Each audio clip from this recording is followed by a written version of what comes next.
حضور علیہ الصلوۃ والسلام کی جو آنکھیں مبارک ہیں، چشمان مقدس ہیں، اس کے حوالے سے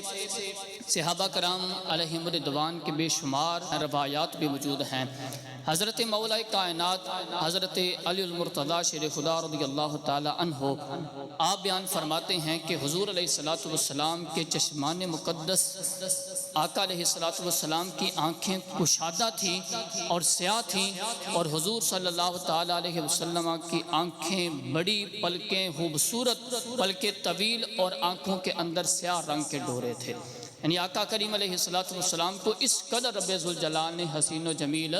آنکھوں کے ساتھ نوازا ہے۔ اور حضرت جابر بن سمرہ رضی اللہ تعالی عنہ آپ حضور علیہ الصلوۃ والسلام کے چشمان مقدس کا تذکرہ کرتے ہوئے ارشاد فرماتے ہیں، کان رسول اللہ صلی اللہ تعالی علیہ وسلم اشکل العینین۔ اشکل ان آنکھوں کو کہا جاتا ہے کہ جن آنکھوں کے سفید حصے میں سرخ رنگ کے ڈورے ہوتے ہیں۔ تو حضور علیہ الصلوۃ والسلام کی آنکھوں کے اندر جو سفید رنگ تھا، اس کے اندر سرخ رنگ کے ڈورے تھے۔ اور حضرت جابر بن سمرہ رضی اللہ تعالی عنہ آپ بیان فرماتے ہیں کہ میں جب بھی حضور صلی اللہ تعالی علیہ وسلم کا دیدار کرتا، حضور کو دیکھتا، تو یوں محسوس ہوتا تھا کہ حضور ابھی ابھی سرما لگا کے آئے ہیں۔ حالانکہ اس وقت حضور علیہ الصلوۃ والسلام کی آنکھوں میں سرما نہیں ہوتا تھا، بلکہ رب ذوالجلال نے اپنے محبوب کی آنکھوں کو ایسا سرمگی بنایا تھا کہ ان کے اندر قدرتی طور پہ سرما لگا ہوتا تھا۔ حالانکہ حضور صلی اللہ تعالی علیہ وسلم کا رات کو سونے سے پہلے دونوں آنکھوں کے اندر تین سلائیاں عصمت سرمے کی لگاتے تھے، لیکن جب صبح بیدار ہوتے، تہجد کے وقت اٹھتے اور رب ذوالجلال کی عبادت کرتے اور اتنا روتے کہ وہ سرما نکل جاتا تھا، لیکن اس کے باوجود حضور صلی اللہ تعالی علیہ وسلم کی آنکھیں سرمگی ہوتی تھی۔ ایسا محسوس ہوتا تھا کہ انہوں نے سرما ابھی لگایا ہے، لیکن میرے محبوب صلی اللہ تعالی علیہ وسلم کی آنکھوں کے اندر سرما موجود نہیں ہوتا تھا، بلکہ رب ذوالجلال نے ان کی آنکھوں کے اندر قدرتی سرما لگا دیا ہوا تھا۔ اس ہر وقت حضور کی آنکھیں ایسی محسوس ہوتی تھیں کہ جیسے ابھی حضور سرما لگا کے آئے ہیں۔ اور حضرت عبداللہ بن عباس رضی اللہ تعالیٰ عنہما آپ اپنے چچا جناب ابو طالب سے روایت کرتے ہیں کہ حضور صلی اللہ تعالیٰ علیہ وسلم بچپن میں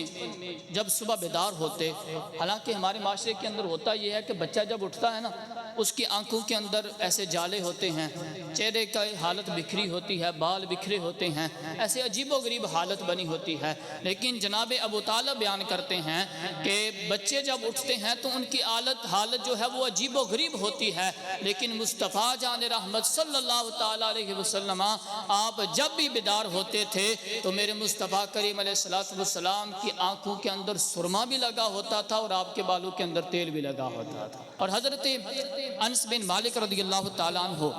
آپ حضور کی آنکھوں کا ایک اور بڑا حسن بیان کرتے ہیں، اور یہ آنکھوں کا سب سے بڑا حسن ہے۔ آقا کریم علیہ الصلوۃ والسلام کی آنکھوں کے بارے میں بیان کرتے ہیں کہ حضور علیہ الصلوۃ والسلام کی آنکھیں دریا کی طرح تھی۔ یعنی حضور علیہ الصلوۃ والسلام آقا علیہ الصلوۃ والسلام رب ذوالجلال کے خوف سے اس طرح روتے تھے کہ جس طرح دریا بہہ رہا ہے، تو اس طرح حضور علیہ الصلوۃ والسلام کی آنکھیں گویا دریا کی مانند ہیں کہ جس طرح دریا بہتا ہے، میرے مصطفیٰ کریم کی آنکھیں بھی خوف خدا کی وجہ سے ایسے ہی بہتی ہیں۔ اور حضرت عطا تابعی کہتے ہیں کہ ایک دن حضرت عبداللہ بن عمر اور حضرت عبید بن عمیر رضی اللہ تعالی عنہم اجمعین، ہم تینوں ایک دن ام المؤمنین حضرت سیدہ عائشہ صدیقہ رضی اللہ تعالی عنہا آپ کے پاس گئے، اور ہم نے جا کے کہا کہ اماں جان، ہمیں حضور علیہ الصلوۃ والسلام کی کوئی عجیب و غریب بات بتائیں جس کو سن کے ہمارا ایمان تازہ ہو جائے۔ تو ام المؤمنین نے جب یہ بات سنی تو آپ رو پڑی، اور آپ نے ارشاد فرمایا، میرے آقا کی تو ہر بات ہی بڑی عجیب ہے، حضور کا تو ہر انداز ہی نرالا ہے، لیکن میں تمہیں ایک بات بتاتی ہوں کہ ایک دن حضور صلی اللہ تعالی علیہ وسلم آپ میرے حجرہ کے اندر تشریف فرما ہوئے اور جلوہ افروز ہوئے، اور تھوڑی دیر گزری، رات کا کچھ حصہ گزرا، تو حضور نے فرمایا کہ اے عائشہ، مجھے اجازت نہیں دیتی میں تھوڑی دیر اپنے رب کی عبادت کر دوں؟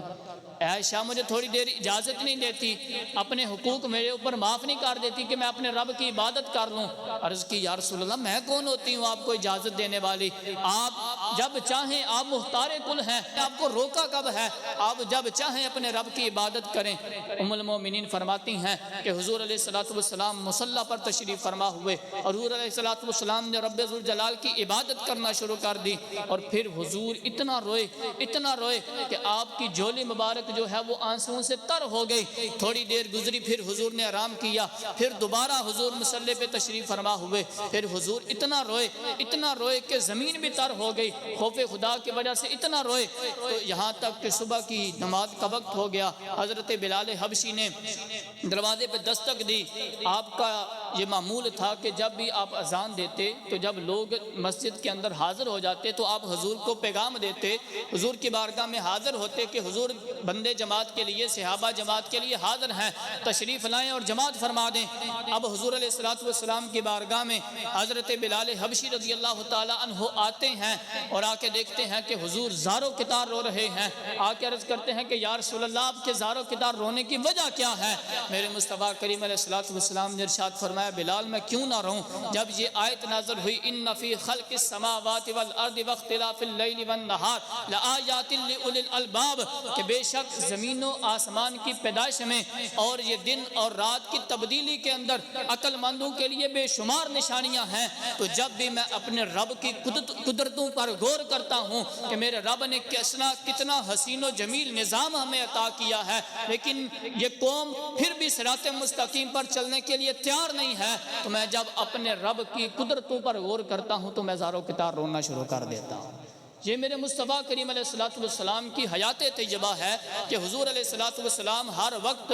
خوف خدا کی وجہ سے آپ کی آنکھوں سے آنسوں کی برسات ہوتی رہتی تھی۔ اللہ اکبر کبیرہ۔ اور حضرت سیدنا ابو ہریرہ رضی اللہ تعالیٰ عنہ، آپ نے حضور صلی اللہ تعالیٰ علیہ وسلم کی مبارک آنکھوں کا ظاہری حسن بھی بیان فرمایا ہے اور آپ کا باطنی حسن بھی بیان فرمایا ہے۔ ظاہری حسن تو یہ ہے کہ حضور کی آنکھیں خوبصورت تھی، پلکیں لمبی تھی، طویل تھی، اور آنکھوں کے اندر سرخ رنگ کے ڈورے تھے۔ یہ ہے حضور علیہ السلام کی آنکھوں کا ظاہری حسن۔ لیکن باطنی حسن کیا ہے؟ اب دیکھیں نا، ایک بندے کی آنکھ ہے وہ حسین و جمیل بھی ہے، پلکیں بھی خوبصورت ہیں اور آنکھوں کے اندر ڈورے بھی موجود ہیں، لیکن اگر ان کے اندر دیکھنے کی طاقت نہیں ہے، بصارت کی قوت نہیں ہے، وہ دیکھنے کے لائق نہیں ہے، تو ایسی خوبصورتی کس کام کی ہے؟ وہ خوبصورتی کسی کام کی نہیں ہے۔ لیکن جب رب ذوالجلال نے اپنے محبوب کی آنکھوں کو بھی خوبصورت بنایا ہے، اپنے محبوب کی پلکوں کو بھی خوبصورت بنایا ہے، سیاہ بنایا ہے، لمبا بنایا ہے، اور ان کے اندر سرخ رنگ کے ڈورے بھی رکھے ہیں، تو یار ذرا اندازہ لگاؤ پھر ان کے اندر بصارت کا کمال کتنا عالیشان ہوگا، ان کو دیکھنے کی اللہ نے کتنی قوت عطا فرمائی ہوگی۔ آئیں حضرت ابو ہریرہ رضی اللہ تعالیٰ عنہ سے پوچھتے ہیں کہ میرے مصطفیٰ کریم علیہ السلام کا حسن کیسا ہے، میرے مصطفیٰ کریم علیہ السلام کی آنکھوں کا عالم کیا ہے؟ آپ ارشاد فرماتے ہیں قال رسول اللہ صلی اللہ تعالیٰ علیہ وسلم هل نرون قبلتی ہا ہنا فواللہ ما یخفى علی رکوعکم ولا خشوعکم الا